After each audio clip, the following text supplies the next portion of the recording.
और उसके ऊपर गुस्सा दिखाने लग गए। हे भाई और बहनों, परमेश्वर का वचन एकदम सच्चा है। परमेश्वर का वचन वही है जो स्तिफनुस ने सुनाया था। उसने लोगों को जब सुनाया, सच्चाई सुनाई, लोग सच्चाई को बर्दाश्त नहीं कर पाए। हे भाई और बहनों, आज भी लोग जो होते हैं, जो बड़े होते हैं, जो बड़े पास्टर होते हैं, जो बड़े एज वाले होते हैं, जो बड़ी उम्र के होते हैं, जो बड़े बड़े परमेश्वर के काम करके जब आगे निकल जाते हैं, वो धर्मशास्त्र को पूरी रीति से पढ़ते हैं लेकिन उसे फॉलो नहीं करते हैं। वो सोचते हैं कि शायद हम लोगों को ये सब कुछ पता है, हम लोग ही ज्ञानवान हैं, परमेश्वर ने हम लोगों को चुना है, हम ही सब कुछ जानते हैं। अगर कोई उनसे छोटी उम्र वाला या कोई नया नया प्रभु में आके उनको सच्चे वचन सुनाए पवित्र आत्मा से भर के, तो वो वचनों को भी नहीं सुन पाते हैं और उनको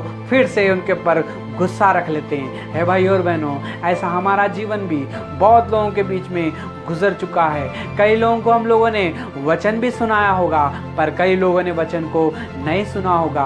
कभी कभी जब हम वचन सुनाते हैं, लोग हमारे शत्रु बन जाते हैं। कभी कभी जब हम वचन सुनाते हैं तो लोग हमारे पीठ के पीछे हमारे ही बारे में गलत बातें बोलना शुरू कर देते हैं। जब हम परमेश्वर का वचन सुनाते हैं, हमसे जल के लोग दूसरों को जाके घर घर में जाके हमारा प्रचार करते हैं कि इनका वचन मत सुनो, ये लोग सच्चे वचन नहीं बोलते हैं। जब हम वचन सुनाते हैं तो कई लोगों को हमारे खिलाफ भटकाया जाता है। जब हम वचन सुनाते हैं तो कई बार हम लोगों को कहते हैं कि दूसरी बार इसे मत बुलाओ, दूसरी बार इससे वचन मत सुनना।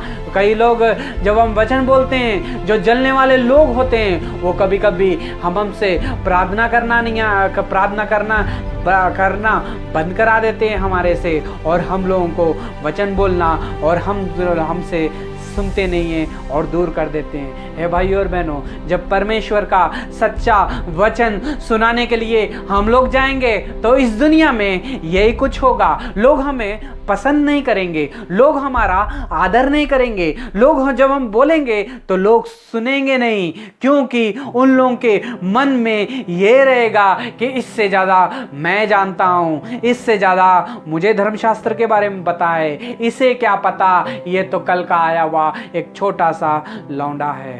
हे भाई और बहनों, हमारे जीवन में भी अगर ये सब चल रहा है तो एक बार प्रभु यीशु मसीह के बारे में भी याद कीजिए। प्रभु यीशु मसीह भी इस दुनिया में जब जी रहे थे तो प्रभु यीशु मसीह ने जब अद्भुत कार्य किए, लंगड़ों को चलाया, उनको आंखें दी और उनका कोट चंगाई दी, तो सब लोगों ने उससे यही कहा, ये तो कोई दुरात्मा के द्वारा करता है, दुरात्मा से ये चंगाई देता है। अगर दुरात्मा अपने ही विरोध में अगर करने लग गए काम, तो वो दुरात्मा कैसी है?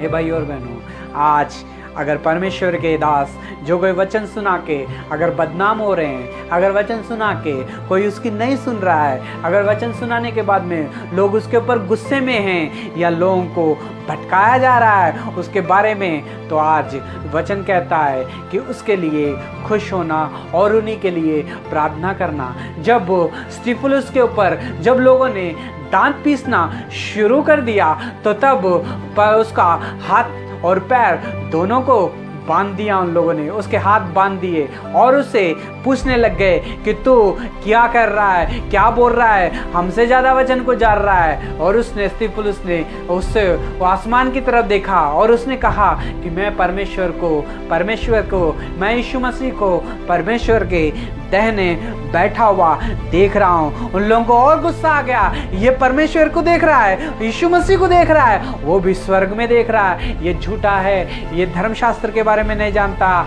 ये मूसा के धर्मशास्त्र को झूठा कह रहा है और अपने रूल हम पर लाद रहा है करके उसको नहीं सुनी। और उन लोगों ने उससे शहर के बाहर लेके जाके उसके ऊपर पत्थरवा शुरू कर दिया। पत्थरवा तब तक उसके ऊपर किया उन लोगों ने जब तक उसकी जान जान नहीं निकल गई। और परमेश्वर के सामने वो घुटने टेक के एक ही प्रार्थना करता रहा स्तिफनुस, हे परमेश्वर, मेरी आत्मा को मैं तेरे हाथों में सौंप देता हूँ और मैं ये प्रार्थना करता हूँ कि इन लोगों ने मेरे ऊपर पत्थर डाल के मार दिया है, मुझे मार रहे हैं, लेकिन ये गलती, इसकी सजा इनके ऊपर मत लादना, क्योंकि ये नहीं जानते कि ये लोग क्या कर रहे हैं। ये है परमेश्वर का सच्चा स्वभाव और सच्ची कलीसिया और सच्चे परमेश्वर के दास स्तिफनुस की कहानी।